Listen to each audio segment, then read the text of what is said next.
Combien de fois avez-vous entendu un superviseur de chantier dire « Mais à quoi ont-ils pensé? Pourquoi ne pourrait-on pas faire d'une autre façon? » Ça, ce sont des symptômes d'un désalignement entre l'ingénierie et la construction, un manque de constructibilité. La constructibilité, ça prend plusieurs formes. D'abord, c'est tenter d'influencer la conception d'un projet en utilisant de l'expérience concrète en construction. C'est aussi une façon de prévoir la façon dont va se construire le projet pour en tirer des leçons et les utiliser d'ores et déjà dans les étapes antécédentes du projet qui vont nous mener à cette construction. Ce sont des outils, des méthodes de mitigation au budget, à l'échéancier et particulièrement en santé et sécurité. Ultimement, ce sont des façons d'arrimer la conception et la construction ensemble pour en avoir les mêmes valeurs. Voici ce que l'on cherche construire et voici comment on croit qu'il serait le plus efficace de le faire. D'ailleurs, en parlant d'efficacité, vous savez que près de 50 % de l'investissement de projet, typiquement, se dépense en chantier. La constructibilité, elle, ça coûte quelques dixièmes de % de ce budget. Donc, le potentiel de retour sur l'investissement est grand et le risque de ne pas faire de constructibilité, lui, est encore plus grand. Plus rapidement on implique au projet des valeurs de constructibilité, plus il sera simple de le faire et évidemment, moins il sera dispendieux de le faire.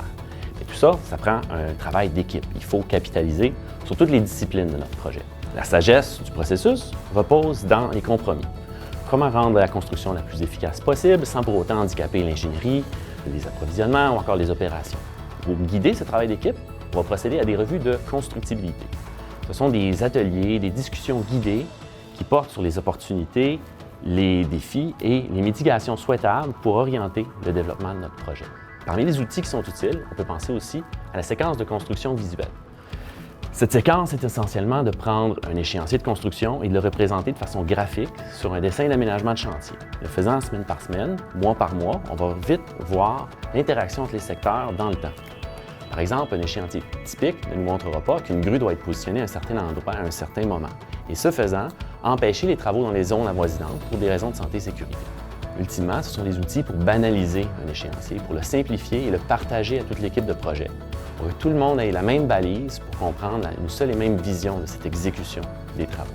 Imaginez l'efficacité gagnée lorsque toute l'équipe de projet comprend comment on va faire le projet et pourquoi on va construire d'une certaine façon les choses. La constructibilité vous parle? Bien, chez BBA, nous avons les outils, les gens et la conviction nécessaires pour veiller à ce que votre projet soit conçu pour s'effectuer de façon efficace, sécuritaire et dans l'ordre. Et nous?